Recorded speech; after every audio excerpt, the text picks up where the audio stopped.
అయ్యో ఎట చేసి నేను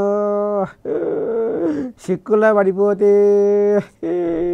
ఊరుకోకనే నోరు వారేసుకుంటే అతక తెలివి ఏడిదాకా వచ్చే పుసా పుసా ఏదో అంటే ఏదో అనుకుంటే ఏదో అయిపోయే. ఇగో ఇప్పుడు శివజ్యోతి ఉండేగా సావిత్రి ఇప్పుడు ఆమె కథ ఇప్పుడు గిట్టనే ఉందట. ఇక ఆమె ఇక పోక తిరుపతి పోయిందట. తిరుపతి పోయినావే అందరితో పాటు నువ్వు, నీతో పాటు అందరూ. నువ్వు పోయిందే మనశ్శాంతి కోసం పోతివి.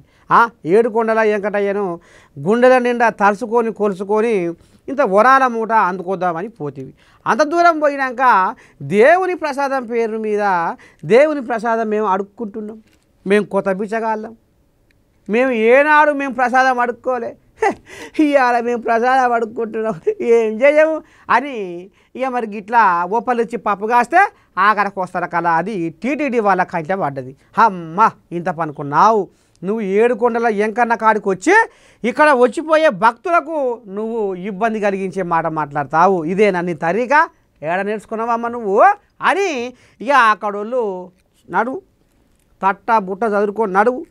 ఏనాడు నువ్వు తిరుపతిలో అడుగు పెట్టొద్దు, ఏడుకొండల ఎంకన్నకు నీ ముఖం చూపించద్దు అని 6-7 ఏళ్ళ దాకా ఈమె ఆధార్ కార్డునే మొత్తము నల్లగా చేసిర్రట. ఇక ఏముంది, అయిపోయింది. అంత పోయి బొంద చేతికి వచ్చింది.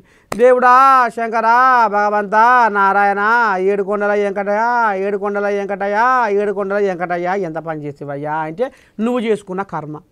నోటిలో నాలుక ఉందని నరం లేని నాలుకను ఎటు పడితే అటు తిప్పుతా అంటే, ఏది పడితే అది ఇసిరి కొడతా అంటే ఊకుంటుందా? ప్రకృతి ఊకుంటుందా? గంపంత కను పెట్టుకొని నిన్ను పట్టించిరి. ఆఖరికి వస్తున్న కాల బదునాం అవుతుంది, నిందల పాలవుతుంది. సావిత్రి, శివజ్యోతి ఎంత పని చేసుకుంటేవి నీ కర్మ నీకు నువ్వే అనుభవించవలసి వచ్చింది. పాడైపోను గాశారం. ఇక ఉండు. ప్రసాదం పడుకుంటుండు ఫ్రెండ్స్, ప్రసాదం పడుకుంటుండు ఫ్రెండ్స్. సోను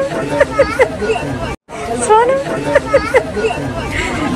సోను జీవితంలో ఎప్పుడు అడుక్కోలేదు, ఫస్ట్ టైం అడుక్కున్నాను. జీవితంలో ఎప్పుడు అడుక్కోలేదు, ఫస్ట్ టైం అడుక్కున్నాను. దర్శనం ఇది మొత్తం ఇంకా 436 కుబేరులో వస్తున్నాయా?